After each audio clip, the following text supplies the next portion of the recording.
Dominant Protector. Credit to the author. 2,951-60. Ang mga pangalan po na nandito ay galing sa mga name generator.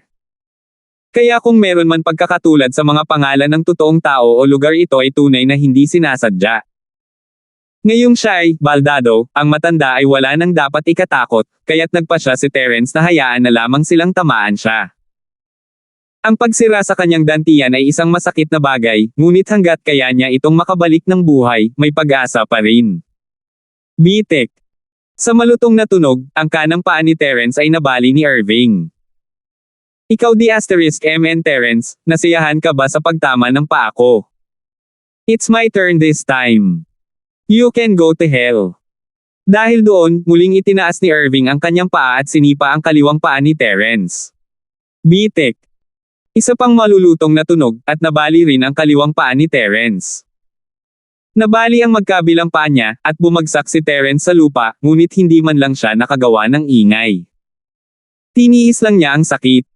Tapak ako. Tatapakan ko. Tapak ako ng hakbang na hakbang. Si Irving ay nalulong sa kanyang putol na mga binti at tuwang-tuwa na tumalon, tinapakan ang mga belang binti ni Terence at humakbang pabalik-balik, sumisigaw ng tuwang-tuwa habang humahakbang, na parabang naglalaro siya ng isang napaka-interesante na laro.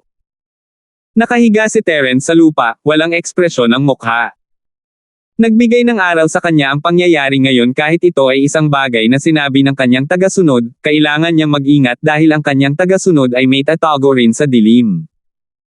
Ang puso ni Quentin ay sisubog na sa paraan ng pagtapak sa kanya ni Irving, ngunit hindi umiyak si Terence sa sakit, siya ay humanga. Hindi niya akalain na magiging ganito kalakas pa rin si Terence kahit walang proteksyon ng kanyang chi. Sa katunayan, ang sakit na ito ay wala kay Terence. Ang pananakit sa sarili na ginawa niya sa compressed energy bomb ay mas masakit kaysa rito, at nalampasan niya ito. Nagsisilang siya sa hindi pagsusuot ng mid-quality na golden cicada na underwear, tinanggal niya ito at itinago pagkatapos ng pagsubok. Gayunpaman, kahit na ginawa ni Terence, ang matanda ay isa ng Sky Class Master, walang paraan na makakaalis si Terence nang hindi nasaktan. Natural, hindi maipakita ni Quentin ang anumang simpatiya sa puntong ito, nagkunwari siyang nasa sabik habang pinapanood si Irving na tinatapakan si Terence, tinatapakan ang braso ni Terence. Terence, matagal na akong naiinis sa iyo, anong karapatan mong maging amo ko? Anong ginagawa mo? Tatapakan kita hanggang mamatay. Bitik. Isa pang malutong na tunog na bali ang braso ni Terence. Quentin, napakabuti, sa wakas nakita. Malamig ang boses ni Terence, at nagpanginig si Quentin. Gayunpaman, hindi naniniwala si Quentin na hindi masabi ni Terence na nagpapanggap siya.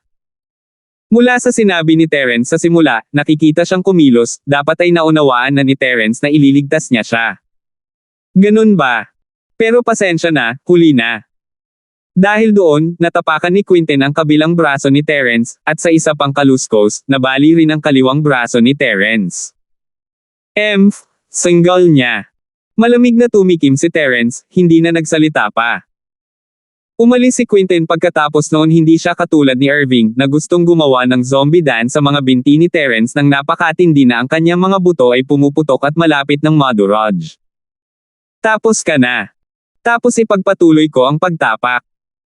Halatang walang sapat na lakas si Irving para tapakan lang ang mga binti ni Terence, kaya kinuha niya ang trabaho ni Quentin at nagsimulang umapakan din ang mga braso ni Terence. May kahulugan ba? Kung may kakayahan ka, saka mo siya tapakan hanggang mamatay. Kumaibot ang mga labi ni Quentin habang nakatingin kay Irving na may panghahamak. Don't provoke me. Do you think I don't dare te? Malamig na napa-M si Irving, naasaw sa tanong ni Quentin. Sige lang, basta ipahayag mo sa mundo na hindi ka kamag-anak ng Hidden House Hale, ang sinaunang tagasunod ni Terence ay darating para sa iyo, at hindi na kita kailangang ipaglaban para sa posisyon ng Young Master, walang pakialam na sabi ni Quentin. Tingin mo bobo ako? Ilang beses pang tumapak sa sahig si Irving bago naglakad sa gilid, hindi interesado ang kanyang interes.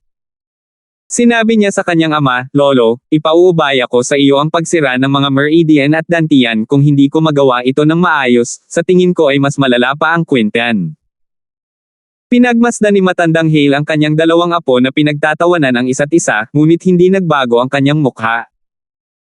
Tumango lang siya at tumayo, naglakad papunta kay Terence at sinimulang tapikin siya.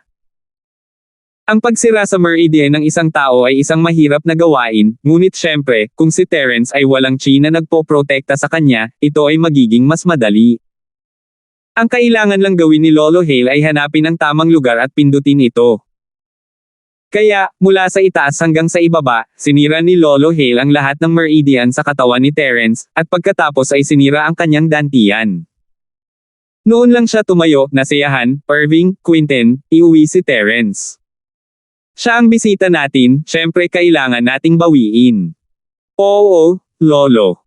Sina Irving at Quinten ay parehong kinuyam ang kanilang mga kamao. Elder Mian, ipakalat ang balitang si Terence ay nalason, lalo na ang Gun Mountain Sect, Golden Bell Sect, Hidden House U, at Hidden House York, huwag palampasin ang pagkakataong ito. Nagpatuloy ang ama ni Quinten. Oo, Master. Tumango si Elder Mian bilang tugon. Si Terence, sa kabilang banda, ay dinala ni Irving at Quinten palabas ng Hidden House Hale. Tumawa si Irving habang naglalakad, ngunit medyo malamig ang paraan ng pagtingin niya kay Quinten. Pakiramdam niya ay inilayo na ni Quinten ang kanyang posisyon bilang young master, at hindi siya natuwa dito. Pagkaalis nila, hindi niya maiwasang kutsain, may mga taong walang prinsipyo para umakyat sa ranggo. Nagagawa pa nilang ipagkanulo ang sarili nilang amo. Ang weirdo. Isang matalinong tao ang nagpapasakop sa tadhana, Irving. Isa ka lamang anak sa labas, anong karapatan mong ipaglaban ako? Sabi ni Quinten na may malamig na ngiti. Illegitimate child ako, pero anak din ako ng kasalukuyang pinuno ng bahay na si Glade. Ikaw naman, branch family descendant lang. Sabi ni Irving, kinurot ang mga labi. Pagkasakay sa kotse, si Irving ay nagmaneho habang si Quinten ay sumabay kay Terence mula sa likuran. Bumalik sila sa Terence's Villa sa Central District, at pagdating nila sa pinto, hindi man lang kumatok si Irving bago bumusina ang sasakyan. Ito ay parang isang tren na umaatungal, at hindi lamang ang mga tao sa Terence's Villa, ngunit maging ang mga taong nakatira sa malapit na villa ay nabingi sa tunog. May problema ba? Sinong F*** ang gustong mamatay sa pagmamaneho ng tren dito? Hindi man lang pinalabas ni Terence ang sinuman sa kanyang villa nang makita ng isang residente na pauwi na sana ang isang Porsche Cayenne na bumusina sa kanyang harapan, at nakakabingi ang tunog. Sa tingin mo nagmamaneho ka ng tren kapag nagmamaneho ka ng Porsche Cayenne? Nangangahulugan ba iyon na ang aking Aston Martin Visage ay maaaring itaboy na parang rocket? Ang taong ito ay hindi isang mabuting tao sa simula. Sinimulan niya ang kanyang negosyo sa pamamagitan ng paggiba ng mga gusali. Siya ay sanay at kabilang sa isang kulay abong pagkakakilanlan na kalahating itim at kalahating puti. Sa oras na iyon, bumaba siya ng kotse at nais na turuan ang walang ingat na mayaman na pangalawang henerasyon ng isang leksyon. 2,952. Woof! Buzz! Whoosh! Isang matipunong lalaki na may itim na tank top, isang crew cut, at may tattoo sa kanyang braso ang lumabas sa Aston Martin at binasag ang bintana ng driver ng Cayenne ni Irving, sumisigaw, "Damn you, you little brat, hindi ka ba marunong magpakitang gila sa kaunting pera? F*** sa lolo mo, lumabas ka sa kotse." Pagkatapos bumalik sa Hidden House, hindi na nagdulot ng maraming gulo si Irving sa karaniwang mundo. Pagkatapos ng lahat, kailangan niyang alalahanin ang mga nakatagong panuntunan sa nakatagong mundo. Noong una ay ayaw niyang kausapin ang lalaking ito, ngunit hindi niya inaasahan na papagalitin ng lalaking ito ang kanyang lolo. Hindi ba't pinapagalitan iyon ng matandang Hale? Kung wala siyang gagawin, babalik si Quinten at magrereklamo sa kanyang ama, at patay na siya. At kaya, binuksan ni Irving ang pinto, tumalon palabas ng kotse, at sinipa ang lalaki sa dibdib. Lumipad palabas ang lalaki at tumalsik ang isang bibig ng dugo. Malakas siyang sumakay sa kanyang sports car na may malakas na kalabog, at nahimatay. Ano to? Masyado mong pinahahalagahan ang sarili mo at naglakas loob mong pag-alitan ako. Kung hindi lang dahil ipinaglalaban ko ang posisyon ng patriarka at ayaw ko nang gumawa pa ng gulo, pinatay na kita. Malamig na napaem si Irving at hindi na pinansin ang lalaki. Noong una, marami sa mga kapitbahay ang gustong sundan ang lalaki matapos marinig ang sigaw ni Irving, ngunit hindi nila inaasahan na si Pay ni Irving ang lalaki ng ganoon kadali. Hindi nila alam kung patay siya o buhay, kaya napaatras silang lahat sa takot. Alam ng lahat ng mga residente kung gaano kalakas ang lalaki, siya ay isang thug na kayang makipaglaban ng 10 tao ng sabay-sabay, at isa pa siyang boxing coach noon. Gaano siya kalakas para mapalipad ni Irving? Sa oras na ito, kalalabas lang ni Yasi at nakitang sinisipa ni Irving ang lalaki. Sumimangot siya, "Little Hale, anong ginagawa mo dito? Hindi mo ba pinagkainan si Shield bro?" "Hehe, hindi ba si Yasi York?" Tumingin si Irving kay Yasi, isang malupit na ngiti sa kanyang mukha. "Tama, tapos na kumain si Terence, pinabalik na namin siya. Quinten, ibalik mo si Terence para mami si Jen." Ayaw ni Quinten, ngunit wala siyang magagawa, kailangan niyang buhatin si Terence palabas ng kotse para pigilan si Irving na makita ang kanyang plano. Hinampis niya si Terence sa harap ng villa, at ang paa ni Yasi ay gumawa ng malakas na putok sa lupa. "Shield bro? Anong meron?" Nagulat sina Yasi at Cheryl nang makita ang mga kamay at paa ni Terence na puno ng dugo at ang kanyang mukha ay namutla habang siya ay bumagsak sa lupa. "Quinten, anong nangyayari? Anong ginawa mo kay Terence?" Ang dahilan kung bakit tinanong ni Cheryl kung ano ang ginawa ni Quinten kay Terence at hindi kung ano ang nangyari sa kanya ay dahil itinapon siya ni Quinten sa lupa na hindi bagay sa kanyang katayuan bilang isang tagasunod. "Cheryl, Yasi, hindi mo ba masasabi? Pinagtaksilan tayo ni Quinten at bumalik sa ating tagumpay, Hale. Hindi ako natatakot na sabihin sa iyo na ang kasalukuyang estado ni Terence ay sanhi ng Quinten. Hindi nakalimutan ni Irving na sirain ang kanyang reputasyon. Ikaw." Galit at balisa si Cheryl sa parehong oras. Hindi niya akalain na ipagkakanulo siya ni Quinten. Isang beses lang kumain si Terence at siya ay binugbog ng ganito. Malinaw, sa lakas ni Terence, imposibleng saktan siya ng mga tao ni Hale maliban na lang kung gumamit sila ng panlilinlang. Ngunit ang pinakamaliit na nanlinlang kay Terence ay si Quinten, kaya natural, naisip ni Cheryl na si Quinten ang gumawa nito kay Terence, paano ka magiging walang utang na loob? Naging mabait si Terence sa iyo, ngunit pinagtaksilan mo siya sa pinakakritikal na sandali. Miss Charlton, gaya nga ng kasabihan, ang isang matalinong tao ay nagpapasakop sa tadhana. Ngayong may pagkakataon na akong maging pinuno ng Hidden House Hale, bakit hindi ko ito gagawin? Malamig na sabi ni Quinten, dahil wala nang iba, alis na muna ako. Huling tingin mo kay Terence malamang ay narito na ang kanyang mga kaaway, at kapag nangyari iyon. Malamig ang tono ni Quinten, ngunit sinasabi niya kina Cheryl at Yasi na mag-isip ng isang bagay, hindi niya ito masabi ng malakas, kaya kailangan niyang gawin ito sa ganitong paraan. Ikaw. Magwala ka. Galit na galit si Cheryl, hindi niya akalain na ipagkakanulo siya ni Quinten ng ganito. Fine, maliligaw ako. Do you think I want to stay here? Mahinang sabi ni Quinten at tumalikod na para pumasok sa sasakyan. Alam ni Terence na inosente si Quinten, ngunit wala siyang maipaliwanag sa harap ni Irving. Hinayaan lang niya itong umalis. Gayunpaman, ayaw ni Irving na pabayaan ito ng ganoon lang. Nakatingin pa rin ang kanyang mga mata kay Yasi, na nagpapakita ng masamang tingin. Yasi, hindi ako nang ahas na hawakan ka noon, ngunit sa pagkakataong ito, walang makakaligtas sa iyo. Napuno ng galit ang boses ni Irving, "You little b*****, pumunta ka sa kumpanya ko at gusto mong makitang gumuho ang gusali. Hinampis mo pa ng stick ang mga paa at ulo ko. Sa tingin mo ba talaga natatakot ako sa iyo? Kung hindi dahil pinoprotektahan ka ni Terence, sa tingin mo ba mabubuhay ka pa ngayon? Bagamat hindi pa ako maglalakas loob na patayin iyon, hindi pa ako mag-aalala para patayin si Terence. Isa ka lang pangkaraniwang babae sa bahay, Chen, mamamatay ka sa wala." Kinamumuhian ni Irving si Yasi hanggang sa buto, matagal na niyang gustong patayin ito, ngunit pumunta ang babaeng ito sa kanyang kumpanya para panoorin ang pagbagsak ng gusali at pinalo pa siya nito. Ipapahiya niya si Terence kung hindi niya ito papatayin. Irving, huwag masyadong lumayo.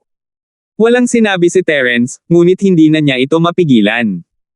Matatanggap ito ni Terence kung ipatong nila ang kanilang mga kamay sa kanya, ngunit hindi niya kayang tiisin sina Yasi at Cheryl. Don't forget, I still have some ancient level underlings. Kung gusto mo talagang lumaban, then think about what's waiting for you. Sinusubukan mo bang takutin ako? Hindi kumikibo si Irving, umirap lang siya at tumawa, ancient little brother. Sa iyo yan, hindi kay Yasi. Hindi ako naniniwalang makakapaghiganti sa kanya ang sinaunang tagasunod mo. Kung talagang kapaki-pakinabang ang mga sinaunang underling mo, bakit hindi mo sila kontaken? Sa pagbabalik, hindi ko inalis ang telepono mo, ni hindi kita pinaghihigpitan dahil sa tingin mo ay hindi ko alam na makipag-ugnayan sa iba. Paumanhin. Alam kong kung gusto mong tumawag, maaari kang. Tawagan mo ako kung nabali mo ang kamay mo. Irving, ipapayo ko sa iyo na huminto ka bago ka lumayo, sabi ni Terence, medyo naiinis. Sapat na. Ako, si Irving, ay nakaranas na nito. Hindi pinansin ni Irving si Terence at tumalon, binato ng suntok si Yasi. Talagang kinasusuklaman niya si Yasi, kung hindi siya magiging malupit. 2,953. Pati si Quentin ay nagpapanik, gusto niyang pigilan sila, ngunit hindi siya kasing lakas ni Irving, at ang kanyang pagkakakilanlan bilang isang especially iya ay ibang bagay sa kabuuan. Kinailangan niyang panatilihin ang pagkakakilanlan na iyon sa ngayon, saka lang siya makakahanap ng paraan para iligtas si Terence. Gayunpaman, ang sakit na panoorin si Yasi na natamaan. Gayunpaman, sa kritikal na sandaling ito, isang malakas na dagandong ang narinig. Naramdaman ng Purple Lightning Beast ang panganib sa pintuan at nagmamadaling lumabas sa likod bahay kasama si General Wilson, walang pakialam na matuklasan. Sinugod nila si Irving na akmang sasalakayin si Yasi. Ang Purple Lightning Beast at ang pagdating ni General Wilson ay nagpakawala ng ginhawa kay Terence. Bagamat alam niya na ang dalawang Spirit Beast na ito ay hindi basta uupo at walang gagawin, tiyak na darating sila at ililigtas si Yasi. Kung tutuusin, hula lang iyon. Matatahimik lang si Terence kung talagang darating sila. Nakahinga rin ng maluwag si Quentin, naalala lang na may backup pa rin si Terence. Kung hindi dahil sa dalawang Spirit Beast na ito, si Yasi ay nasa panganib ngayon. Gayunpaman, ang hindi inaasahan ni Terence at Quentin ay si Irving ay hindi natakot, sa lahat siya ay nagsimulang tumawa. Hoy! Alam kong darating kayong mga stupid Spirit Beast. Malamig na tumawa si Irving habang winawagayway ang kanyang kamay, ikinakalat ang pulbos patungo sa dalawang Spirit Beast. Sa tingin mo hindi ako magiging handa dahil lang sa naglakas loob akong patayin si Yasi dito. Ang dalawang Spirit Beast ay tinamaan ng pulbos at nahulog sa lupa, nawala ng malay. Ito ay isang instant na pagbabago, ngunit ang lahat ay nagulat. Naghanda si Irving dito. Ang pulbos sa kanyang kamay ay ibinigay ng pinuno ng sekta ng bundok ng Gan, kaya nitong harapin ang lahat ng mga espiritong hayop sa ibaba ng Earth class. Hanggat ang pulbos ay iwiwizak sa espiritong hayop, ito ay magpapatumba at majay gising pagkatapos ng isang oras. Hindi ito magdudulot ng anumang pinsala sa espiritong hayop, ngunit maaari itong pansamantalang mawala ng malay. Walang gaanong pulbos na ito, at hindi ito mailalabas ng sekta kung hindi nila kailangang harapin si Terence. Yasi, tingnan natin kung sino ang makakapagligtas sa iyo ngayon. Tapos na ba ang iyong espiritong hayop? Ngayon, halika at harapin ang iyong kamatayan. Pagmamalaki ni Irving. F***, you little hale, are you trying to be awesome? Sa tingin mo ba hindi na ako maglalakas loob na saktan ka sa pangalawang pagkakataon pagkatapos kitang hampasin ng isang beses? Hindi niya alam kung kailan, ngunit ang bakal na baras ay lumitaw sa kamay ni Yasi, at ihahampas na sana niya ito kay Irving. Nakita na pala ng Skybolt Pig ang sitwasyon mula sa malayo at ibinigay ang steel rod kay Yasi. Naisip ni Irving na si Yasi ay naglalagay lamang ng huling ditch na pakikibaka. Sa ganang kanya, ang suntok niya sa katawan ni Yasi ay mas malakas kaysa sa tama ng stick ni Yasi. Kung hindi niya ito mahawakan ng maayos, si Yasi ay papatayin kaagad. Kung ganoon, baka hindi man lang siya matamaan ni Yasi ng maitim na bakal na stick. At kaya, hindi man lang sinubukan ni Irving na umiwas, ibinato niya lang ito kay Yasi. Bang! Isang malakas na ingay ang narinig, ngunit hindi iyon ang tunog ng kamao ni Irving na tumatama sa katawan ni Yasi, kundi ang tunog ng bakal na pamalo ni Yasi na tumatama sa ulo ni Irving. Ah! Napasigaw si Irving sa sakit habang nagsimulang magdugo ang kanyang ulo. Bagamat dama po ang kamao niya sa katawan ni Yasi, 2 hakbang lang siya atras parang hindi siya nasaktan. Hindi makapaniwalang tumingin si Irving kay Yasi paano ito naging posible. Hindi siya gumamit ng anumang martial arts, ngunit ang isang Earth Class Early Phase Fist ay dapat na naiwan kay Yasi na kalahating baldado kung hindi namatay. Paano siya magiging maayos? Si Irving naman ay duguan sa ulo. Wayayayayayaya. Hinahanap mo si kamatayan. Galit na galit si Irving, hinamon niya muli si Yasi, handang ibaba ito gamit ang kanyang palad. Tumigil ka. Sa oras na ito, bago muling maabot ni Irving si Yasi, isang itim na figure ang biglang lumitaw sa kanyang harapan, na hamarang sa kanyang daraanan. Ga! Nagulat si Irving, ngunit hindi siya tulala, mabilis siyang tumigil sa kanyang paglalakad, dahil itong Man in Black ay Sky Class Early Phase. Gayunpaman, natigilan si Irving nang makita niya ang mukha ng taong nasa harapan niya. Ang taong ito ay si Trevor mula sa Hidden House York. Ang Sky Class Master na sumusunod kay Kuya York. Si Irving ay nakapunta na sa Hidden House York, dati, natural na nakita niya itong si Trevor. Gayunpaman, hindi maintindihan ni Irving kung bakit nandito si Trevor. Hindi ba ito si Mr. Trevor? Sa pagkakaalam ko, hindi ba may sama ng loob ang Hidden House York, kay Terence? Bakit ka nandito para makialam sa negosyo ko? Hindi maintindihan ni Irving kung bakit bigla siyang pinigilan ni Trevor. Si Terence naman ay nagulat sa hitsura ni Trevor. Pinadala ba siya ni Carla para tulungan siya?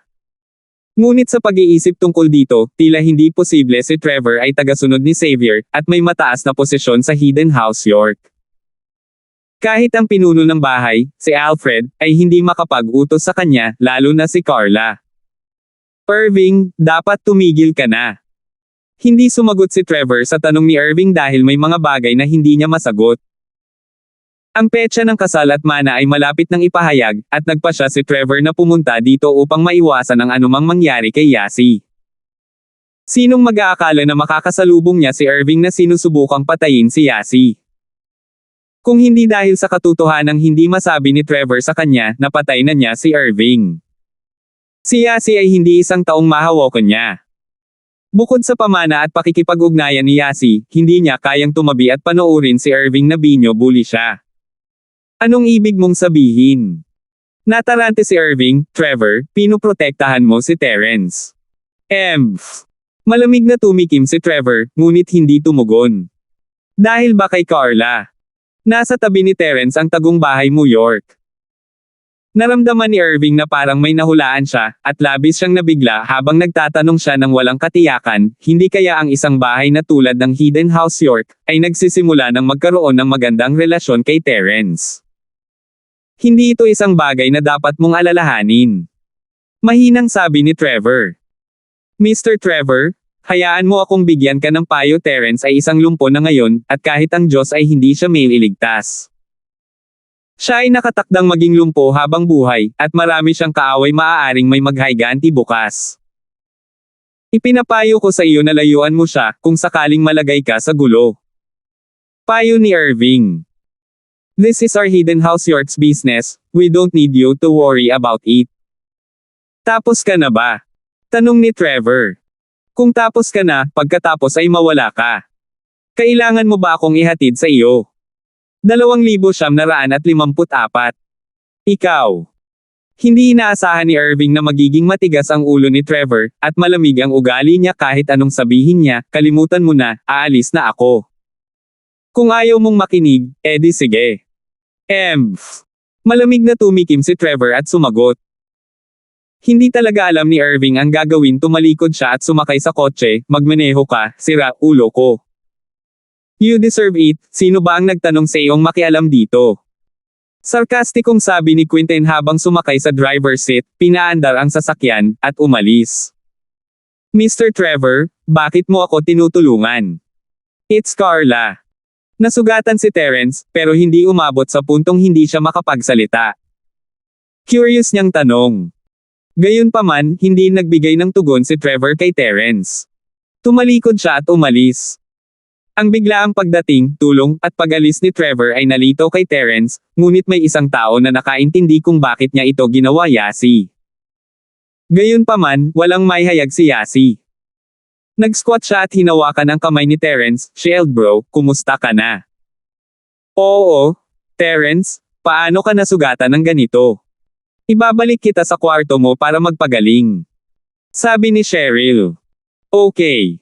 Ngumiti ng mapait si Terence. Kahit na bumalik siya sa kanyang silid, hindi siya makakapagpagaling. Hindi niya magamit ang kanyang sining, kaya paano siya gumaling? Kahit nakasama ang dalawang Spirit Beast, General Wilson at Skybolt Pig, hindi makakuha ng purong enerhiya si Terence mula sa kanila nang pinigilan ang kanyang sining. Ito ay isang dead end, at kung hindi iminumungkahi ni Irving na sirain ang dantian ni Terence, maaari niyang gamitin ang Chi Gathering Pill para makalusot sa Sky Class, at pagkatapos ay gamitin ang maliit na Recovery Pill para mabawi ang ilan sa kanyang mga Meridian, at pagkatapos ay gamitin ang sining ng Dragon Mastery upang ganap na mabawi ang kanyang mga Meridian.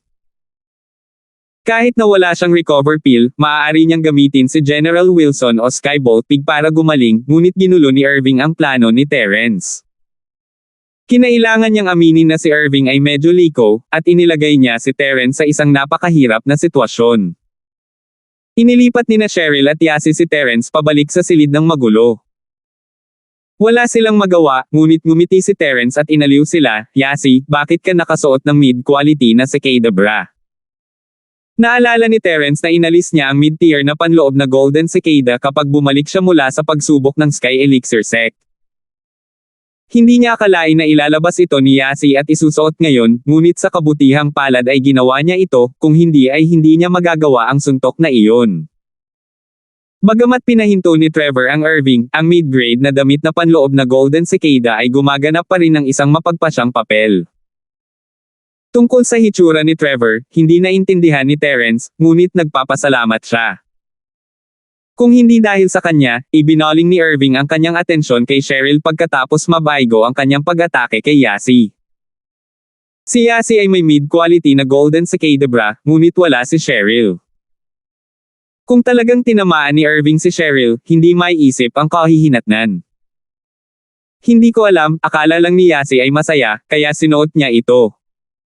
Hindi ko inaasahan na magaling pala si Propeta Yasi."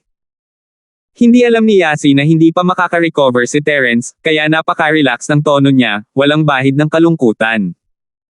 "I see." Biglang naalala ni Terence na sinabihan siya ni Yasi na mag-ingat bago siya pumunta sa piging ng Hidden House Hale. Hindi niya ito masyadong inisip sa oras na iyon, ngunit ngayon ay tila ang mga propesya ni Yasi ay lubos na. Sa isiping iyon, nagsimulang magsisi si Terence sa kanyang desisyon. Hindi siya dapat magtiwala ng sobra sa Quentin, kung tutuusin, kahit siya ay maaaring magkamali. Ngunit sa pagkakataong ito, ang matanda ay handang magsakripisyo ng 200 milyon para makasama si Terence. Talagang hindi niya akalain na makakapaglaro siya ng ganitong uri ng panlilinlang. "Shield bro, aalis muna kami ni Cheryl sis. Pwede ka munang magpahinga at magpagaling, at kapag tapos ka na, pwede mo nang sabihin sa amin ang nangyari ngayon," sagot ni Yasi. "Okay." Tumango si Terence. Hinailan ni Yasi si Cheryl at aalis na sana nang biglang huminto si Cheryl. "Teka. Anong problema, Cheryl?" Napakurap si Yasi. Lumingon si Cheryl at tumingin kay Terence. "Teka, Terence, may tinatago ka ba sa amin? York, ng mga sugat mo. Seryoso ba sila?" Napakatalino ni Miss. Noong nasugatan si Terence noon, maliban sa oras na iyon na nagbitiw siya, lagi siyang mabilis gumaling. Hindi man siya tuluyang makarecover, at least makaka-recover ang mga putol niyang braso at binti. Gayunpaman, matagal na mula noong umuwi si Terence, at ang kanyang mga sugat ay tila hindi na gumagaling. Bukod dito, hindi hiniling ni Terence si General Wilson o Skybolt na baboy na lumapit. Dahil dito naghinala si Cheryl. Ang mga pinsala ni Terence ay maaaring mas malubha kaysa sa inaakala niya. Oh, tama. Agad namang nag-react si Yasi at sumimangot, "Shield bro, what's going on?" Sa pagtingin sa mga ekspresyon ng Miss at Yasi, alam ni Terence na hindi na niya ito mate at tago. Naghinala na ang dalawa, kaya kailangan niyang sabihin sa kanila ang totoo, tama. Sa pagkakataong ito, mas seryoso pa sa inaakala ko. Pansamantala akong lumpo. Walang itinago si Terence sa dalawang babae na pinakamalapit sa kanya. Alam niya na kahit na malinlang siya ni House Hale na ibenta siya, hindi gagawin ni na Cheryl at Yasi. Sinabi niya sa kanila ang lahat ng nangyari ngayon. Nang marinig ni na Cheryl at Yasi na nalason si Terence, pareho silang nagulat at hindi mapalagay. Kung hindi mapagaling ni Terence ang lason, ano ang dapat nilang gawin? Dagdag pa, ang dantiyan ni Terence ay nasira, at walang pil na magkakaroon ng anumang epekto sa kanya. Ito ay katulad ng paglalakad sa daan patungo sa kamatayan. Huwag kang mag-alala. Bagamat seryoso ang sitwasyon, maaaring hindi ito kasing sama ng iniisip mo. Maaaring may solusyon. Nakangiti si Terence habang nakatingin sa tahimik at malungkot na ekspresyon ng dalawa, "Paboran mo ako, tawagan mo si Professor Martin, at matandang Bale at Teacher Bale, sabihin mo sa kanila na pumunta sila sa villa at mag-isip ng kung ano-ano." Sa husay ni Lolo Larkin sa medisina, kaya niyang alagaan ang lahat ng mga pinsalang ito.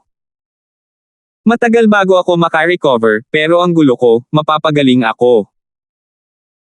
Mag-isip ng paraan para masira ang lason, at hindi ko makuha ang pagkain mula kay Irving, kaya hindi ko ito masuri. Oo, hindi ko akalain na pagtataksilan din tayo ni Quintan. Kung hindi dahil sa kanya, hindi ka pupunta sa handaan. Reklamo ni Cheryl. Quintan. Narinig ni Terence ang paalala ni Cheryl at biglang naisip si Quintan. Oo, si Quintan ay maaaring mukhang isang taksil, ngunit siya ay talagang isang especially iya. Kung maaari, tutulungan siya ni Quintan na makabalik ng pagkain. 2,955. Gayunpaman, hindi niya sinabi kina Cheryl at Yasi ang tungkol sa sitwasyon ni Quintan. Natatakot siya na magkunwaring hindi nila alam ang katotohanan at kaladkarin siya pababa kasama nila. Sige, itigil mo na ang pagrereklamo Cheryl, tawagan mo sina Lolo Larkins at MS Bale. Yasi, tawagan mo sina Chester, Sean, at Jepoy. Sabihin mo na pumunta sila at panatilihing ligtas ang villa. Tungkol naman sa Hidden House Fuller, hindi ipinaalam ni Terence sa kanila. Ang kanyang relasyon sa Hidden House Fuller ay batay lamang sa mga pagbabanta at pananakot. Hindi niya masisiguro na ang Hidden House na si Fuller ay hindi mag-iisip ng iba matapos marinig na siya ay baldado. Isang aral iyon mula kay Hale maging mas maingat siya sa mga taong hindi ligtas. Sige. Bumulong sa isang tabi, tinawagan ni Cheryl si Martin kaagad, ngunit hindi siya masyadong nagsalita sa telepono, sinabi lamang na may pag-uusapan si Terence sa kanya at dapat siyang pumunta sa Stonegate City Villa sa lalong madaling panahon.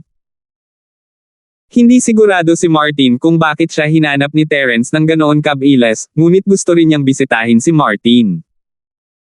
Pumayag naman siya agad at naghanda na para umalis. Si Boss Bale, sa kabilang banda, ay mas nagmadali siyang lumabas ng paaralan nang marinig niyang hinahanap siya ni Terence. Medyo malapit lang ang paaralan, at hindi nagtagal ay lumabas siya sa Terence's villa. Nagulat si Boss Bale nang makita si Cheryl sa pintuan. Naguguluhan na siya na si Cheryl ang tumawag sa kanya, at ngayon ay si Cheryl na ang nagbukas ng pinto. Lalong naguluhan si Boss Bale. Karaniwan, personal siyang tatawagin ni Terence, at bagamat si Cheryl ang pinakamalapit na tao kay Terence, tila kakaiba pa rin ito. Hindi naiwasang magtanong ni Boss Bale, "Cheryl, hindi ba ako hinahanap ni Terence? Nasaan siya?" MS Bale, may mga bagay na hindi ko masabi sa telepono. Namutla ang mukha ni Cheryl, may problema si Terence, nasa kwarto niya, malalaman mo kapag nakita mo. Ano? May problema si Terence. Nagulat si Boss Bale.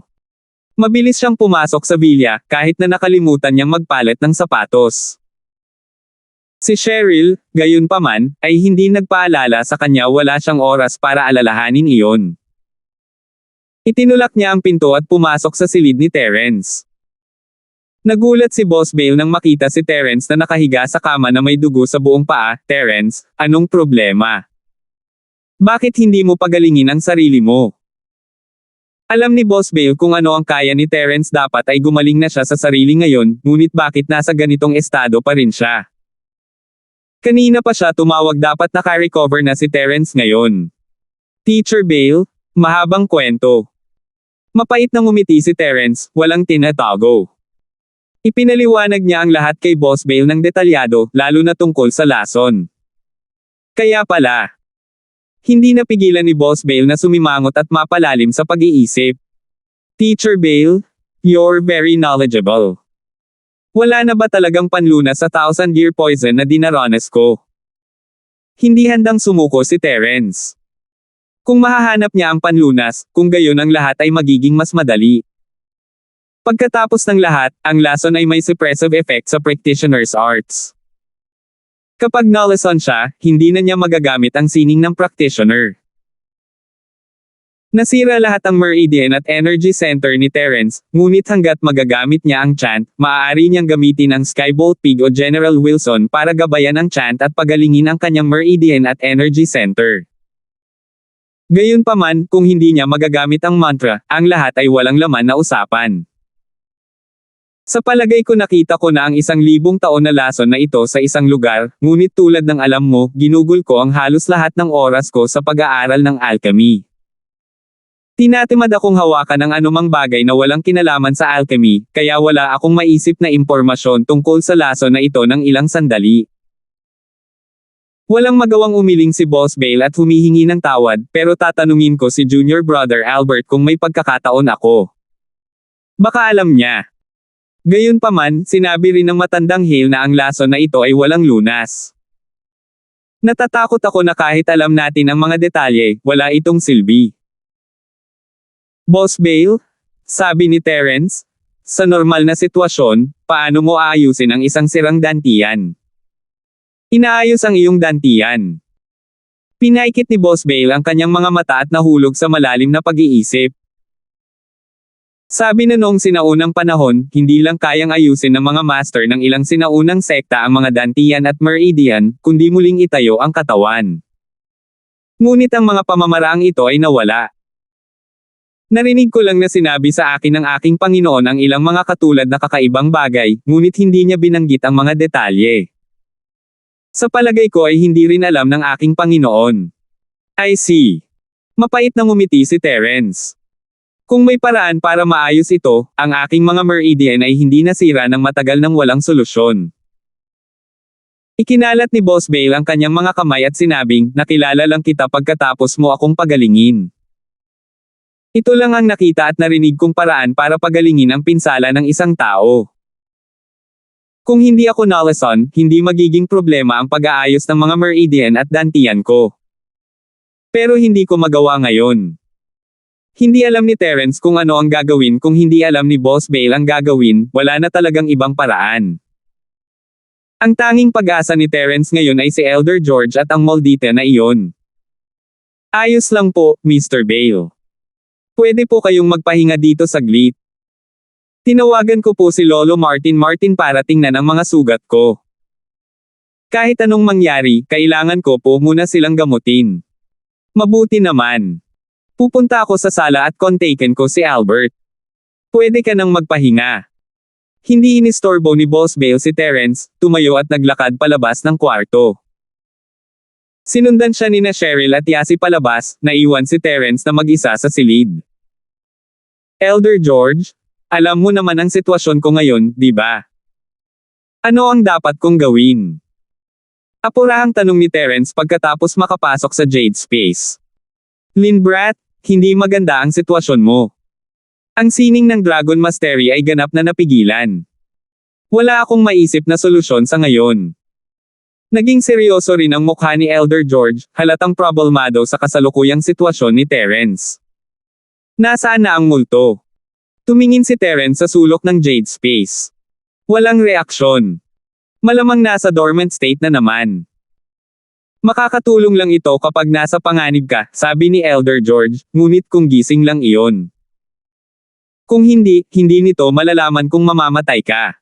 Sige, sabi niya. Umiling si Terence. Ayaw niyang gisingin ang bagay ngayon. Pagkatapos ng lahat, ito ay isang trump card sa isang kritikal na sandali. Ayaw niyang gamitin ito kung kaya niya. Wala siyang pakinabang kung ginamit niya ito ng sobra at naiinip ito. 2,956. Bukod sa sining ng Dragon Mastery, may natatandaan ka bang iba pang pamamaraan na maaaring magayos ng Meridian at Energy Center? Tanong ni Terence. Hindi ko maalala sa ngayon. Umiling si Elder George. Hindi na nagtanong pa si Terence na sabi na ni Elder George ang lahat ng kailangan niyang sabihin, at hindi na niya alam kung ano pa ang sasabihin. Kaya lang sumuko si Terence. Tungkol sa kanyang mga panlabas na pinsala, si Terence ay mayroon ng plano sa paggamot sa kanyang puso. Bagamat medyo bali ang mga buto sa kanyang mga paa dahil sa pagtapak ni Irving, kumpiyansa si Terence na makakabawi siya. Bago siya naging practitioner at hindi alam ang mga benepisyo ng sining ng Dragon Mastery, ang mga medikal na kasanayan ni Terence ay napakahusay. Para sa isang assassin, ang pagkakasugat ay isang pangkaraniwang pangyayari, kaya ang kanyang mga paraan ng pagpapagaling ay napaka-advanced din. Kaya ang kailangan lang gawin ni Terence ay makabuo ng isang race eta at makabuo ng isang hanay ng mga pamamaraan ng acupuncture para gawin ni Martin. Naniniwala siya na sa mga medikal na kasanayan ni Martin, hindi magiging problema ang paggamot sa kanya. Gaya ng inaasahan, sumang-ayon si Martin sa mungkahi ni Terence nang walang pagdadalawang isip. Si Martin ay masayang pumunta sa lugar ni Terence, iniisip na isama si Martin, ngunit matapos malaman ang kalagayan ni Terence, hindi niya maisama si Martin. Mag-aalala siya kapag nakita niya ito. Terence, you're seriously injured this time. Kung hindi ka nag-suggest ng treatment plan, kahit ako ay hindi magiging 100% confident. Sabi ni Martin.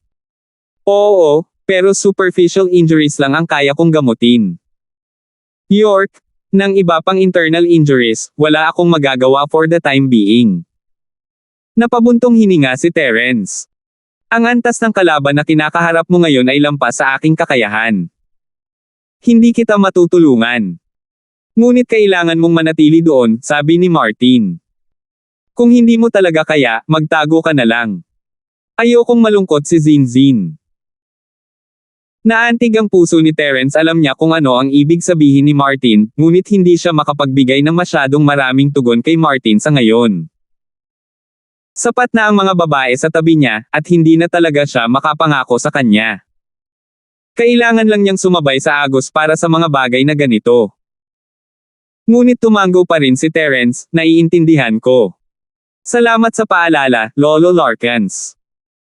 Sa katunayan, naisip ni Terence na itago ang sarili kapag wala siyang ibang pagpipilian. Dinala niya sina Cheryl, Yasi, Jenny, at ang iba pa pabalik sa West Star Village. Ayon sa matanda, kahit na ang Sky Class Late Phase Pickmasters ay papatayin sa ilang segundo kung pupunta sila doon. Hanggat hindi sila umalis sa nayon, ligtas sila.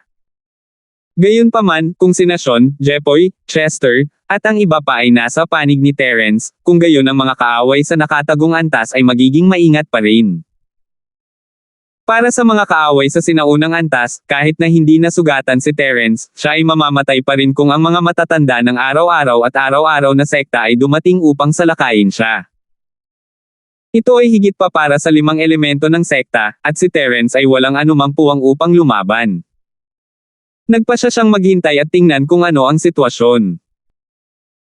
Pagkatapos ng lahat, ang sitwasyon sa pagkakataong ito ay iba sa nakaraan, at ang mga mababang antas na clown na iyon ay hindi kumikilos ng padalos-dalos. Sa gabi, sina Chester, Jerry, Jepoy, Theodore, Elder Han, Sean, Shelton, at Grandpa Pitts ay pumunta lahat sa Terence's Villa. Hindi inaasahan ni Terence ang napakaraming tao na darating. Naantig si Terence, ngunit sa parehong oras, nakahinga siya ng maluwag. Kasama nitong matandang si Pitts, isang Sky Class Master, at isang grupo ng Earth Class Masters, hindi na niya kailangang mag-alala tungkol sa mga nakatagong panganib. Sa kabilang banda, hindi niya talaga alam kung sino ang makakalaban niya sa sinaunang mundo. Nakatagong bahay sina Hale, Irving at Quinten ay bumalik sa bahay at umupo sa meeting room, naghihintay sa kanilang matanda na ipahayag ang susunod na hakbang. Hindi nagtagal, pumasok ang matandang Hale sa meeting room at tumingin kay Irving at Quinten, paano ito? Naging maayos ba ito pagkatapos ibalik si Terence? Huwag mo nang banggitin plano kung patayin ang Yasi na iyon, ngunit sinong mag-aakalang pipigilan ako ni Trevor mula sa Hidden House York, na hawakan ng mga tao ni Terence. Galit na sabi ni Irving. Ano? Nakikialam si House York. Sumimangot ang matandang Hale matapos marinig ang sinabi ni Irving. Ano ito? Hindi kaya pumayag ang bahay ni York, na patayin si Terence? Oh! Naimpluwensyahan ba ng Carla ng bahay ni York, ang kanyang desisyon? Hindi ako sigurado tungkol doon, ngunit nagsisimula na akong magsisi na hindi ko napatay si Terence habang papunta rito. Kung ang Hidden House York ay namagitan, kung gayon ang mga kaaway ni Terence ay hindi maglalakas loob na kumilos ng padalos-dalos. Kahit ang Hidden House ay hindi mo magagawang kalabanan ang Hidden House York. Sabi ni Irving, medyo nanghihinayang.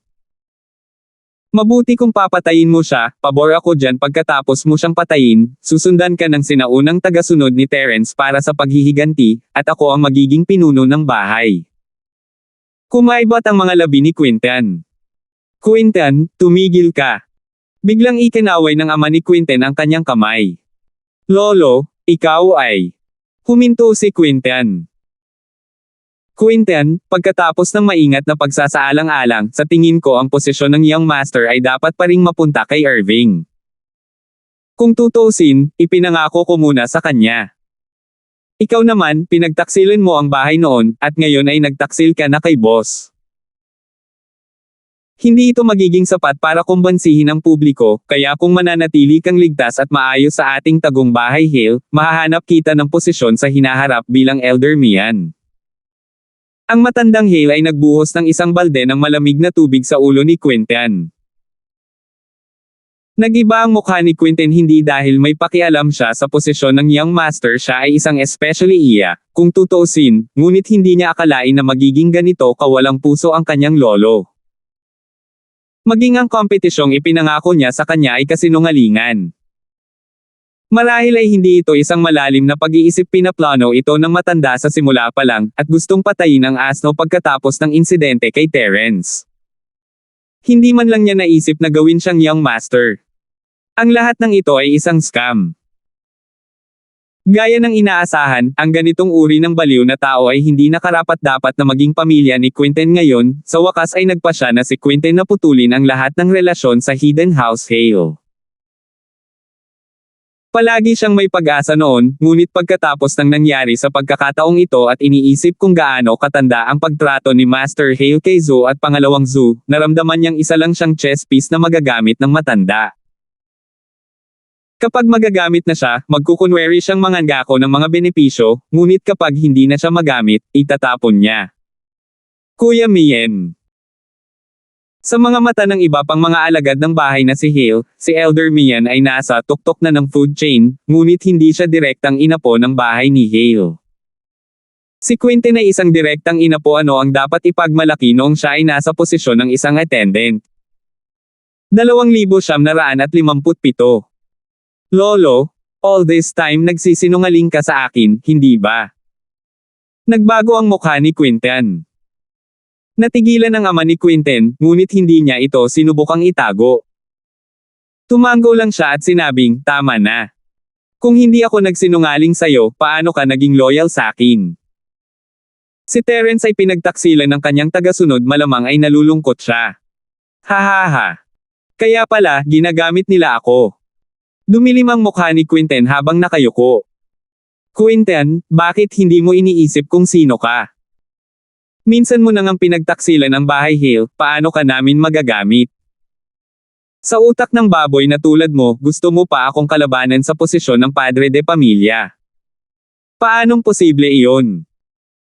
Sa wakas ay naunawaan na rin ni Irving ang katotohanan ng sitwasyon, at hindi niya maiwasang kutsain si Quinten, sumuko ka na ngayon, tama?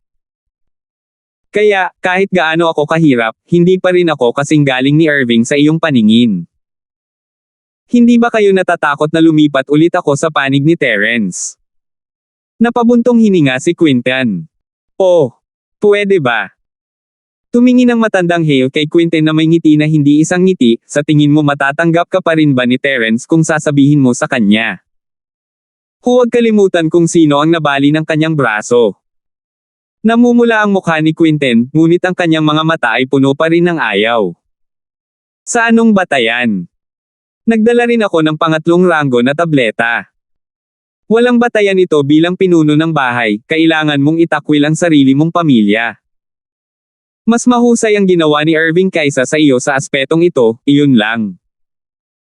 Mahinang sinabi ng matandang Hale, kung gusto mo talagang malaman kung bakit, dahil si Irving ay anak ni Glade. Kung siya ang kukuha ng posisyon, ito ay higit na naaayon sa kasalukuyang mapayapang sitwasyon ng bahay ni Hale. Kung ikaw ang kukuha sa posisyon, huwag na nating pag-usapan kung papayag si Glade o hindi. Kahit na ang kanyang direktang linya ng pagbaba ay makikita ito. Nakikita ko. Tumango si Quinton, bigo. Kung tutuusin, umaarte lang siya. I understand now. I don't need the position of Elder Mian. I'll be free from now on and be a good-for-nothing rich young master. It'll be very comfortable. Tama, mabuti na ang paglampas dito. Nakahinga ng maluwag si Irving nang makita ang pagkabigo ni Quinton. Ang kanyang lolo ay nasa kanyang panig, ngunit ang patuloy na problema ni Quinton ay isang malaking problema, walang masama sa pagiging isang hedonistikong anak ng isang mayamang pamilya na nang-aapi sa mga lalaki at babae na tulad ko noon. Naiintindihan ko. Tumayo si Quinton at umalis, ayaw nang magsalita pa. Ngumiti sa isa't isa sina matandang Hale at Irving, ito ang pinakamagandang resulta. Hindi ito ipaglalaban ni Quinton, kaya hayaan mo siya. Wala talagang pakialam si House Hale sa isang tao.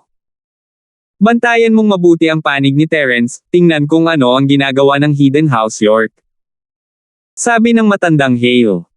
Okay, ilang araw akong nasa Floating Cloud Bar. Medyo malapit lang sa bahay ni Terence, kukuha lang ako ng impormasyon doon. Sabi ni Irving. Kinaumagahan, sinunod ni Martin ang utos ni Terence at kumuha ng gamot at nagsimulang gamutin si Terence. Si Chester at ang iba naman ay nagsisilbing bodyguard sa paligid ng villa.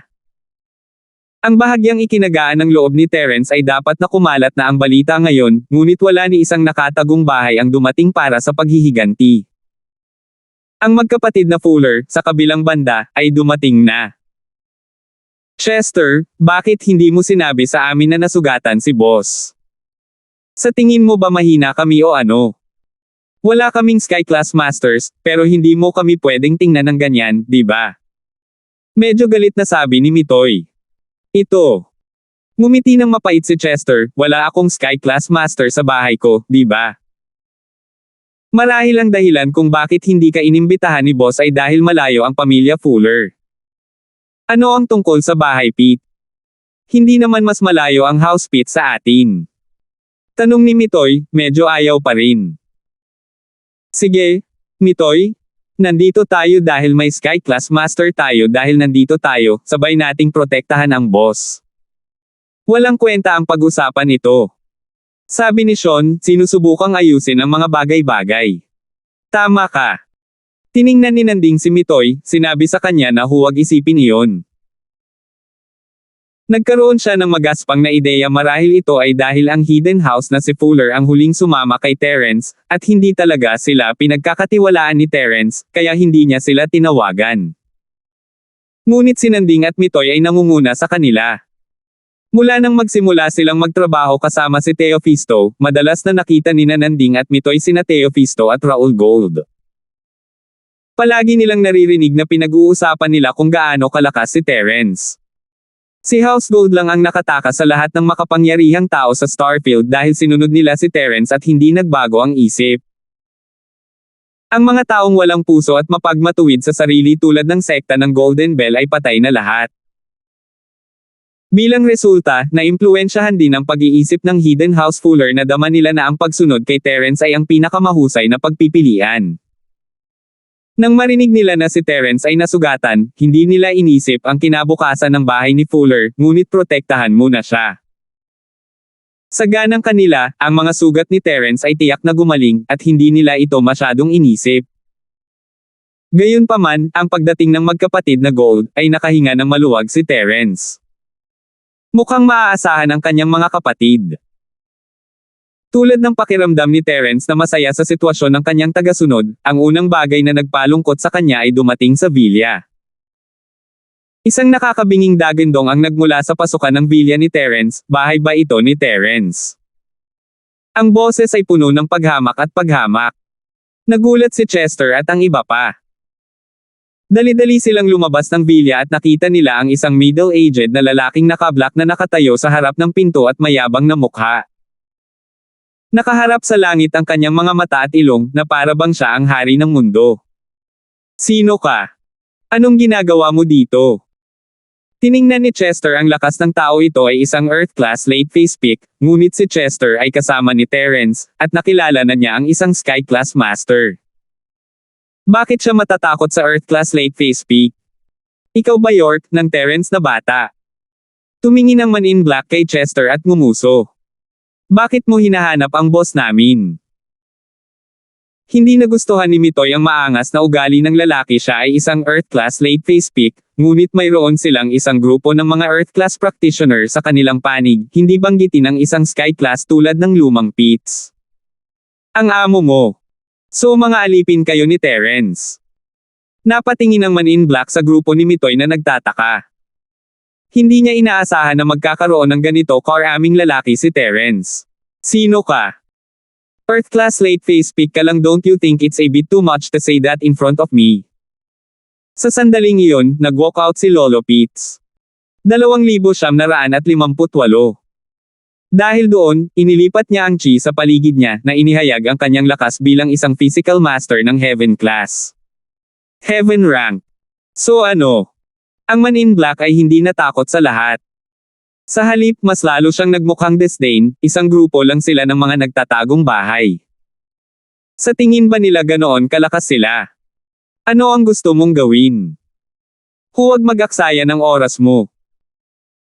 Ang mukha ni Elder Pitts ay hindi masyadong maganda. Siya ay isang Sky class, at hindi siya natutuwa na minamaliit ng isang Earth class.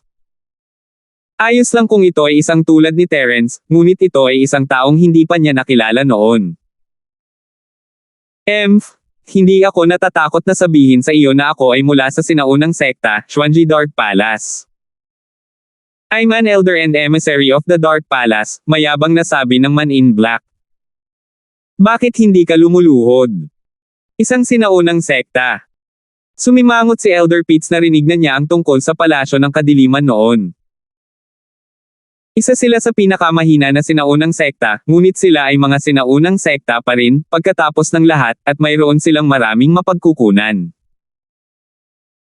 Hindi siya makalaban sa kanila, kaya't sinabi niya, sa pagkakaalam ko, ang mga sinaunang sekta ay hindi kailanman nakikialam sa mga usapin ng karaniwang mundo o sa nakatagong mundo. Hayagan mo bang nilalabag ang kasunduan ng sinaunang mundo sa pamamagitan ng pagpunta dito? Dahil si Terence's in the Sky Elixir Sex Test, hindi na siya mula sa Common World. At saka, nandito kami para sa sariling negosyo ng Dark Palace, hindi para manghimasok sa negosyo ng Common World o ng Hidden World. Hindi masyadong natuwa ang Man in Black sa sinabi ni Elder Pitts, pero hindi lang niya masasabing binabaliwala ng Palace of Darkness ang mga sinaunang tuntunin. Kung meron man, sabihin mo lang. Mahinang tanong ni Old Master Pitts. You guys can represent Terence.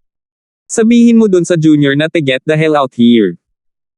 Malamig na sabi ng Man in Black mula sa Dark Palace. Hinahanap mo ba ako?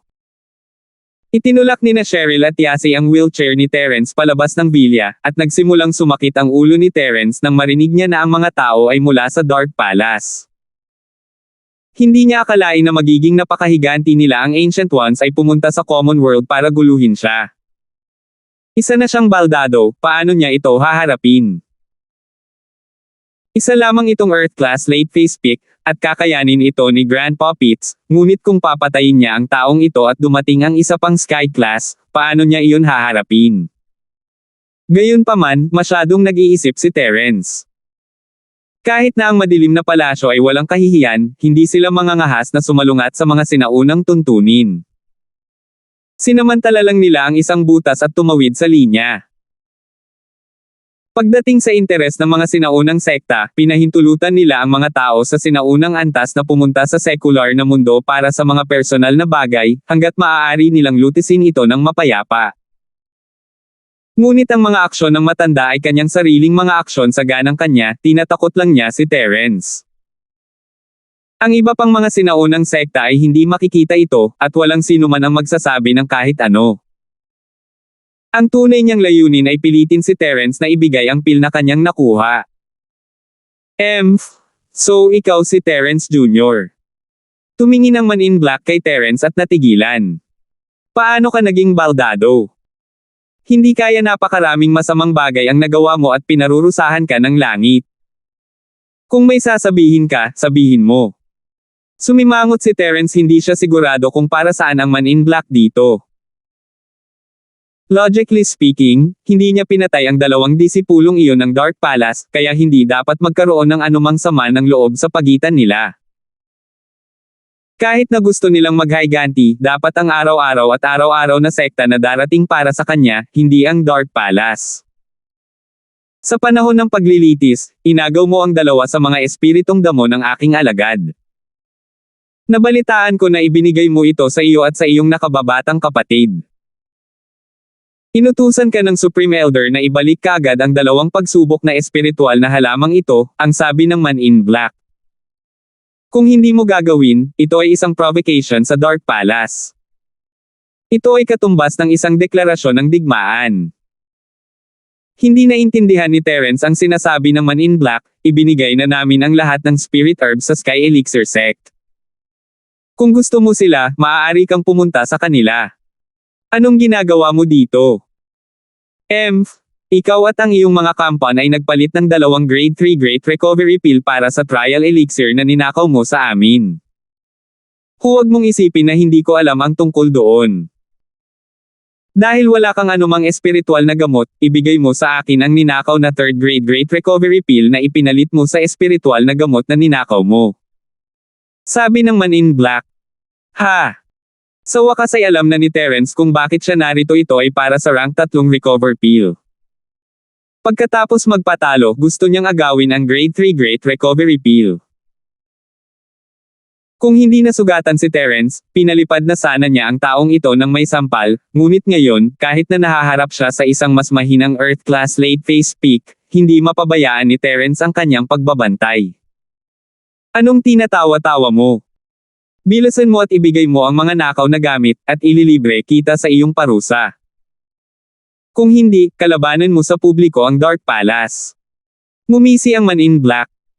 Tahasang umalaban sa iyong madilim na gabing palasyo. Naisip ni Terence na nakakatawa ito, sa palagay ko ay lalaban ka sa Sky Elixir Sect, tama ba? Nilinaw sa panahon ng pagsubok na anuman ang nangyari sa panahon ng pagsubok, ang mga sama ng loob ay hindi ilalabas sa lugar ng pagsubok. Sa tingin ko ay sinusubukan ng iyong Dark Palace na lumaban sa makalangit na Elixir Sect. You little brat, anong alam mo? Kumunat ang noo ng Man in Black. Tama si Terence, at ang kanyang ginagawa ay labag sa mga alituntunin ng Sky Elixir Sect, ngunit pipiliin ba nila ang labanan sa Dark Palace para sa isang mahinang freelancer? Malinaw, hindi niya gagawin. Lahat sila ay mula sa mga sinaunang sekta, at kahit na hindi sila magkaroon ng isang magandang relasyon kadalasan, hindi sila nahuhulog sa gayong maliit na bagay. Aling sinaunang sekta ang walang sariling maruruming paraan? Kung magsasampalan ang bawat isa, walang kabuluhan. Hanggat makakadaan siya sa ibabaw, ayos lang. Ito rin ang dahilan kung bakit nang ahas ang Dark Palace na labagin ang mga patakaran at pumunta rito. Kahit na alam ng Sky Elixir Sect, maninindigan ba talaga sila para kay Terence? Sa pagitan ng Terence at ng Dark Palace, kitang-kita kung alin ang mas kapaki-pakinabang sa Sky Elixir Sect. Binabawi lang namin ang nararapat. Internal matter ito ng sekta namin, ano ang kinalaman nito sa Sky Elixir sect? Kaya naman, may kumpiyansa na sabi ng Man in Black. Paano kung ayaw ko? Tanong ni Terence. Hindi nagbibigay. Kung gayon maaari kang maghintay para sa paghihiganti ng Dark Palace. Maaaring may kasama kang Sky Class Master, ngunit hindi ako naniniwala na maglalakas loob silang atakihin ako. Confident na sabi ng Man in Black. Hindi nakaimik si Terence, wala talaga siyang magagawa laban sa ganitong uri ng walang takot na tanga. Hindi tatutol si Terence kung hindi siya nasugatan, magaling siya sa pakikipaglaban sa Dark Palace, ngunit nasugatan siya ngayon, at ayaw niyang magkaroon ng mga kaaway. 2,959. At saka, hindi alam ni Terence kung gaano kalakas ang Dark Palace. Kung isa itong malaking sekta, malaking sakit ng ulo para kay Terence. Sa paraan ng pagkilos ng Man in Black, malamang na ganito ang buong sekta. Kung si Terence ang nag-provoke sa kanila, isa itong kapahamakan. Ang aking nakababatang kapatid na lalaki ay mula sa sinaunang angkan ng Fang at ang banal na kamao na palasyo. Nariyan din si Sian. Siya ay dumarating at umaalis ng walang bakas. Kung mahahanap mo siya, pagkatapos ay pumunta at hilingin sa kanya. Sabi ni Terence pagkatapos ng ilang pag-iisip. Terence Jr., huwag kang magsalita ng walang kaparerekon. Huwag mong isipin na hindi ko alam na mayroon kang grade 3 Great Recovery Pill sa iyong mga kamay, at ang iyong nakatagong bahay na tagasunod na si Hale ay mayroon ding isa. Ito ang dalawang gusto ko, hindi na kailangang gamitin ang sinaunang bahay na Fang at ang banal na kamao na palasyo para makapag-usap. Ang Men in Black ay hindi tanga, narinig nila ang tungkol sa grupo ni Terence mula sa una at pangalawang disipulo ng Dark Palace. Naglakas loob ang Dark Palace na puntahan si Terence at Quinten para kumuha ng mga table tasks, ngunit hindi sila nang ahas na pumunta sa Divine Feast Palace o bahay ni Fang. Hindi ba iyon ang pagpapakamatay? Tungkol naman kay Sian, galing din siya sa ancient level. Isa siyang rogue cultivator na nagbebenta ng impormasyon bilang kanyang propesyon. Ang madilim na palasyo ay hindi nang ahas na pukawin ng gayong buhong na magsasaka. Kung baluktot niya ang kanyang bibig, malalaman ng buong sinaunang antas kung ano ang ginawa ng madilim na palasyo. Nakakahiya naman. Hindi na ako tagasunod ni Quinten nagmula sa Hidden House Hale ang mga pinsala ko. Kung hinahanap mo siya, pumunta ka sa Hidden House Hale, wala akong magagawa. Mahinang sabi ni Terence. Ano? Talaga? Natigilan ang Man in Black. Are you kidding me? Bakit naman ako maguguluhan? Umiling si Terence. As for my grade 3 Great Recovery Pill, nakainom na ako. Pero parang walang epekto dahil sira ang dantian ko. Ah! Kumain ka na ba? Sira ang dantian mo. Medyo nahihilo ang Man in Black, hindi niya akalain na magiging ganito kahirap ang pagkuha ng Great Recovery Pill. Naisip niya na maibibigay niya ito kay Terence pagkatapos siyang takutin ng kaunti. This isn't a secret. Malalaman mo ang totoo kung magtatanong ka tungkol sa Hidden House Hale. Nasugatan ako, pero bakit ko itatago ang Recover Pill kung hindi ko ito kakainin? Tanong ni Terence. Sira ang dantian mo, bakit ka kakain ng dahuan pill? Hindi ba sayang iyon? Sayang ang mga makalangit na regalo. Galit na sabi ng Man in Black. You can think whatever you want. If you want the Great Cyclic Pellet, I've already told you to ask Shalom, Chok, and Sian for it. I don't have any more. Sabi ni Terence. Ikaw. Maghintay ka lang. Magsusumbong muna ako sa Grand Elder at tingnan kung paano kanya parurusahan. Galit na galit ako. Walang ibang sinabi ang Man in Black matapos marinig ang mga salita ni Terence. Nag-wave siya ng kamay at umalis. Aalis ka ng ganon-ganon lang. Huminto si Chester, iniisip kung gaano kadaling linlangin ang lalaking ito na umalis ng ganoon lang. Natatakot ako na kailangan kong bumalik. Bumantong hininga si Terence, napag-usapan na namin ito sa ngayon, ngunit mukhang hindi ito pababayaan ng Dark Palace.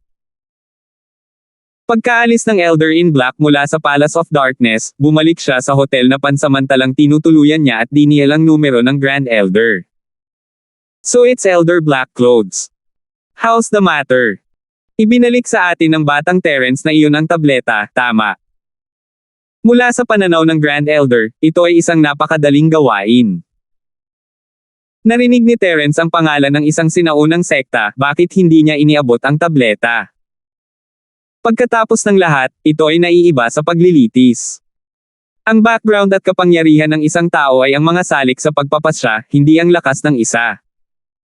Hindi, Grand Elder, nagkaroon ng bahagyang paglihis. Sabi ng matanda na nakasuot ng itim na damit. Anong problema? Hindi ka ibibigay ng batang Terence na yan. Nagiba ang tono ng Grand Elder at agad siyang nagalit. Hindi naman sa ayaw kong ibigay ito sa iyo, ito ay ganito. Mabilis na sinabi ng Elder sa Grand Elder tungkol kay Terence na nakipagtalo sa Hidden House Sale at nasugatan. Nang marinig ito ng Grand Elder, labis siyang nagulat. Totoo ba ito? Nagsasabi ba siya ng totoo? This should be true. After all, malalaman mo kung magtatanong ka. Walang magawa ang nakasuot ng itim na Elder, wala si Terence ng gamot na pampagaling sa kanya ngayon, ano ang dapat kong gawin? Hindi naman natin siya basta-basta papatayin, di ba? Not to the extent of killing him.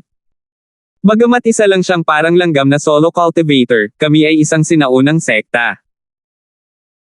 Ang pagpatay ng mga tao ng walang dahilan o epekto ay magbibigay sa mga tao ng isang bagay na magagamit laban sa atin.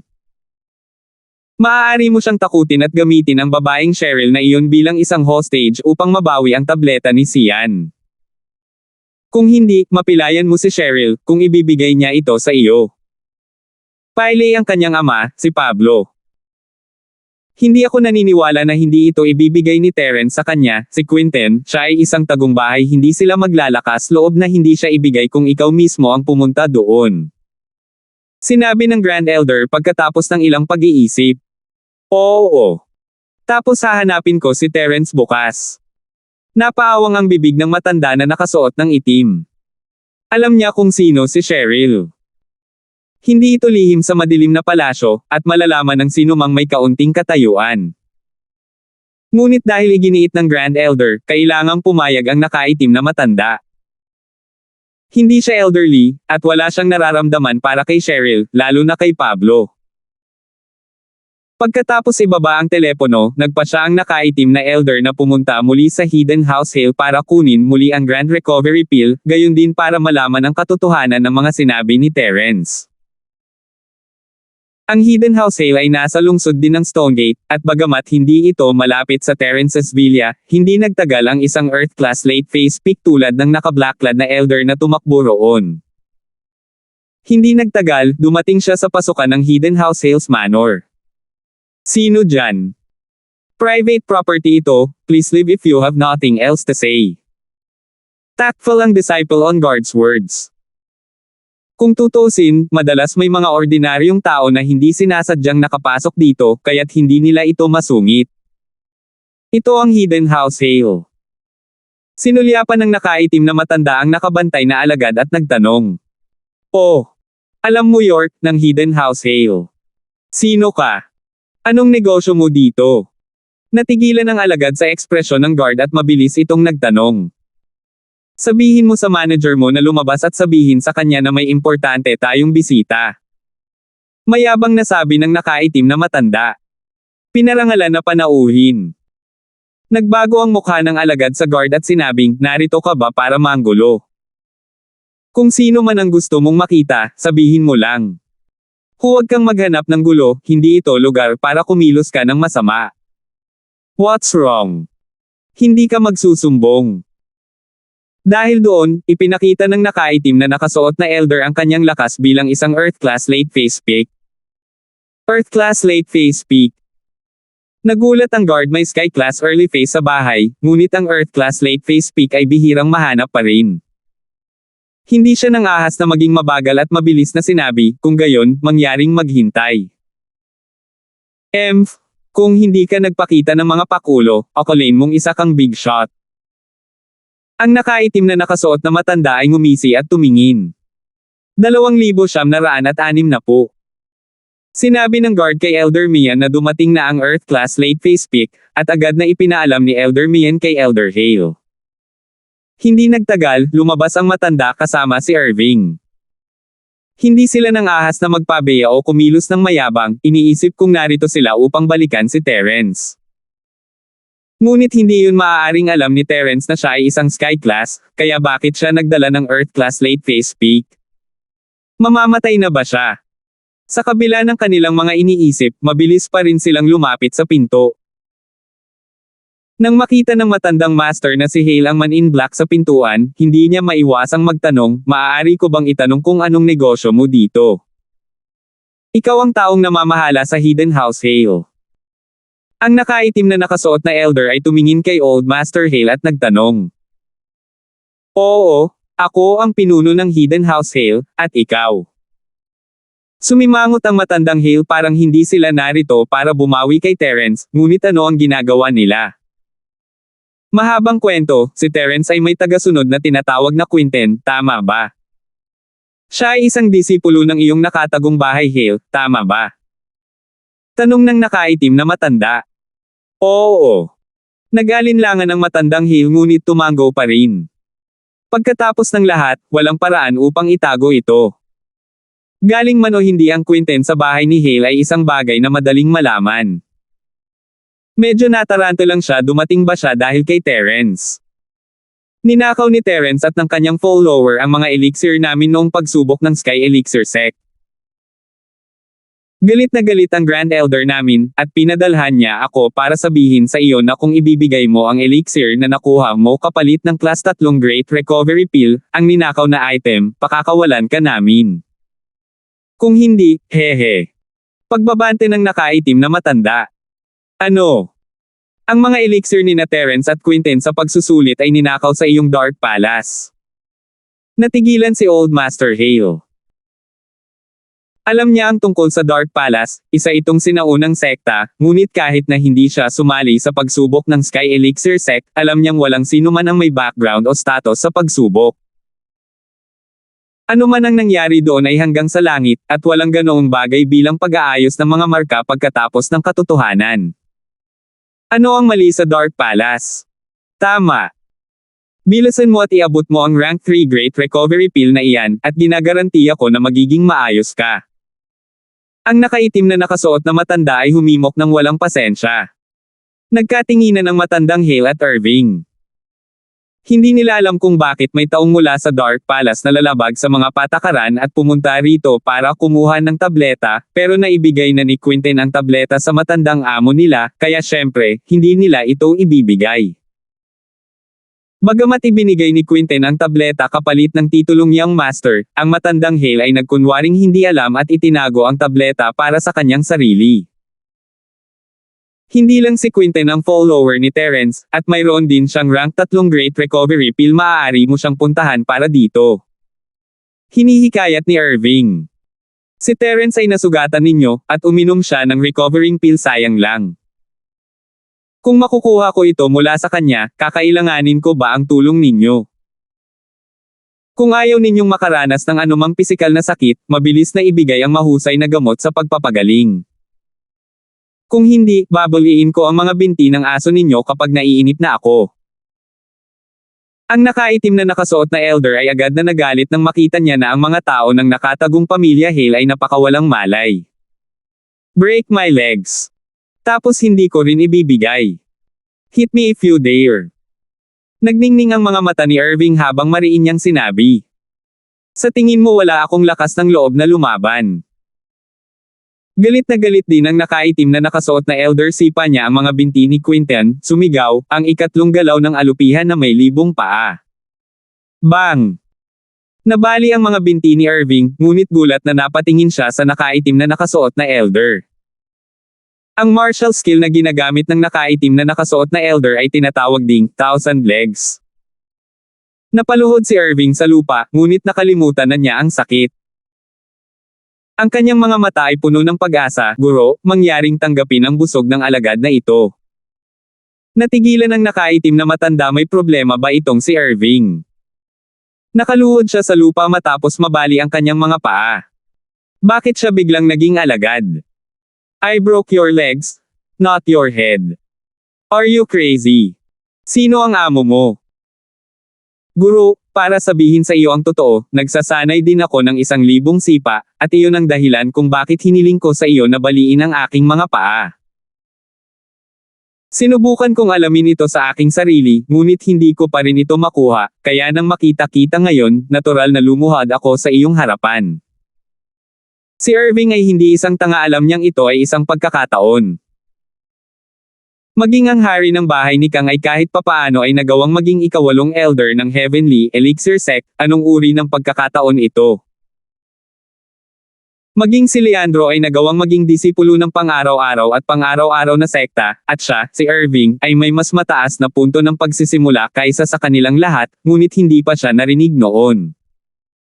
Paano niya pakakawalan ng ganoong magandang pagkakataon? Hindi alam ni Irving kung gaano kalaki ang Dark Palace, ngunit isa itong sinaunang sekta kung tutuusin. Sa isang sinaunang sekta bilang kanilang suporta, magiging pareho pa rin ba ang bahay ni Hale?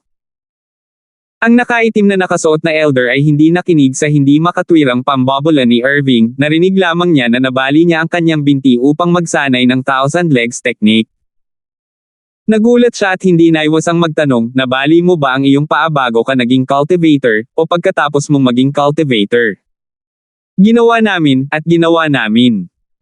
Gustong sumagot ni Irving ayon sa gusto ng matanda, ngunit hindi siya sigurado kung ano ang gustong marinig ng matanda. Oh! Sa madaling salita, bago ka naging cultivator, nabalian ka rin ng paa. Nabali mo ba ang 2 paa? Nagmamadaling tanong ng nakaitim na matanda. Oo, magkabilang binti. Hindi alam ni Irving kung ano ang nangyayari, ngunit tumango pa rin siya. Huwag kang gagalaw, tingnan ko. Ang nakaitim na nakasuot na elder ay agad na muko upang tingnan ang mga binti ni Irving, at ang pagtataka ay lumitaw sa kanyang mukha. Not bad, not bad. Sabi niya. Guro, napagpasyahan mo na ba akong kunin bilang iyong disipulo? Nagulat at natuwa si Irving nang marinig ang papuri sa kanya ng naka-black shirt na elder. Ito. Ang nakaitim na matanda ay nag-alinlangan sandali, pagkatapos ay sinabi, kailangan ko munang tanungin ang Grand Elder. Hindi kita masagot ngayon. Bagamat naramdaman ng nakaitim na elder na si Irving ay isang mahusay na kandidato at gusto siyang kunin bilang kanyang direktang disipulo, ang supremo na elder ay labis na nagmamayabang sa madilim na palasyo. Kailangan niyang makuha ang pag-aproba ng Supreme Elder bago niya ito maipasok. Bagamat tila libu-libong paa lamang ang maaaring linangin ng isang tao pagkatapos mabali ang kanyang mga binti ng sapat na beses, alam ng matatandang itim na damit na mayroong isang kinakailangan para sa paglilinang ng libu-libong paa ng sukdulan.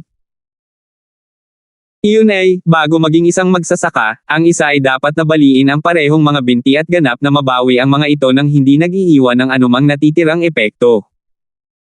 Tanging isang metal attribute cultivator ang makapaglilinang ng libong paa tungo sa malaking tagumpay. Salamat po at sinamahan ninyo ako, ingat lagi mga master.